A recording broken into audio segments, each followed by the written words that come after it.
যে হাজার হাজার সামনের গর্ভধারিণী মা, এই যে সব গর্ভধারিণী মা, তারপরে এই যে আমার বাবারা,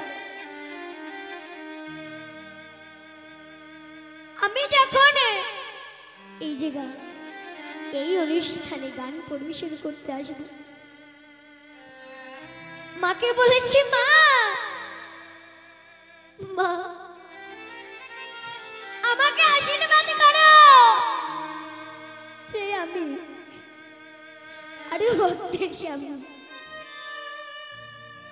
হরি গুণাগুণ, কৃষ্ণ গুণাগুণ করতে পারি। তখন আমার মা বলল যে বাবা, তোকে যেদিন আমি এই গর্ভে ধারণ করেছি, সেই দিন আমার কাছে যত আশীর্বাদ ছিল সব তোকে অর্পণ করেছি, এবং কোন মায়ের তার নিজের সন্তানের জন্য কোনো আশীর্বাদ নিজের কাছে রাখে না। তবে শোন, তুই যে আসরে গান গাবি, সেই আসরে দেখবি তোর হাজার হাজার মা বসে আসে, একত্রে বসে আছে, সেই মায়েদের কাছ থেকে তুই আশীর্বাদ চেয়ে নিবি। তাই আমি এক ছোট্ট শিশু, আমার গানের মাঝে যদি কোনো জায়গা ভুল ত্রুটি হয়, সেই ভুলকে ভুল মনে করে আমাকে ক্ষমা দৃষ্টিতে দেখবে। তাহলে গানটি পরিবেশন করি।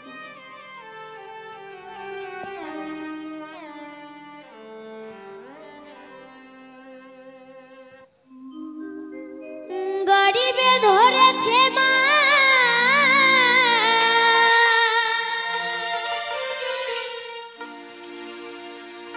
পেয়ে কত যন্ত্রণা,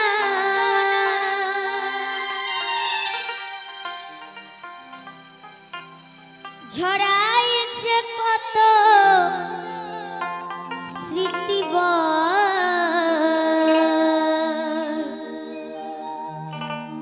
রে দুনিয়া,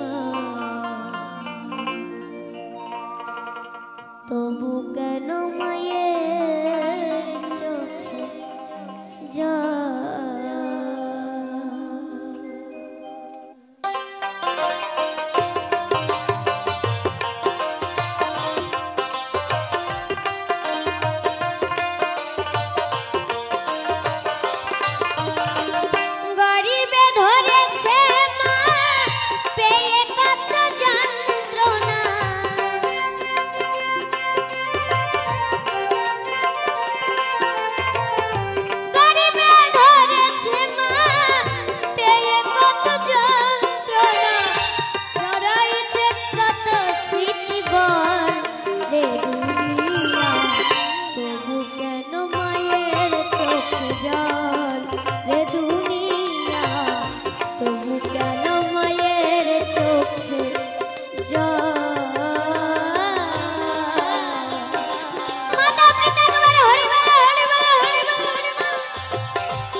হঠাৎ দেখি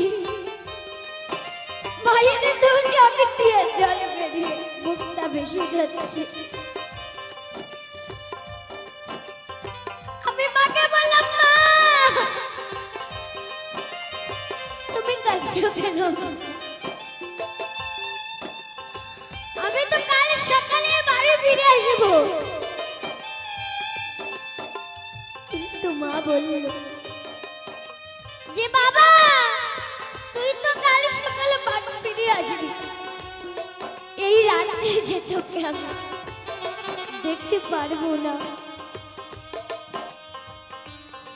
তখন আমি মাকে বললাম, মা এর জন্য তুমি কাঁদছো? তবে মা যে মায়ের নয়নের মণি তাকে চিরজীবনের মতো ফাঁকি দিয়ে চলে গেছে, যে মায়ের শাখা সিঁদুর মুছে তার স্বামী চিরজীবনের মতো তাকে ফাঁকি দিয়ে চলে গেছে, সেই মা কি আর এই পৃথিবীতে বেঁচে থাকতে পারে? মা সেই মা কি আর এই পৃথিবীতে বেঁচে থাকতে পারে?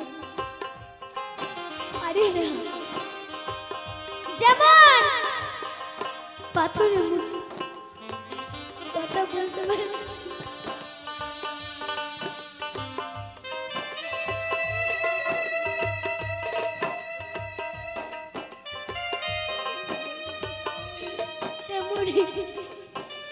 সেই মা কারোর সঙ্গে কথা বলতে পারে না, বোবা হয়ে যায়। এই হলো মায়ের আশীর্বাদ। সেই মা নিজের জীবন পর্যন্ত দিতে পারে। তাই বলছে কেউ কেউ আছে সেই মাকে এত কষ্ট দেবে, দুঃখ দেবে, জ্বালা বেদনা দেবে, অনাচারে করবে, যেই আচারে করতে হয় না সেই অনাচারে করবে। সেই ছেলের যদি 5 তলা বিল্ডিং থাকে, সেই বিল্ডিংটা মায়ের চোখ দিয়ে জল ভরতে ভরতে ভেসে যায়। তাই বলছি কেউ বা করে মায়ের পূজা, কেউ বা করে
আমি করি তবে খেলা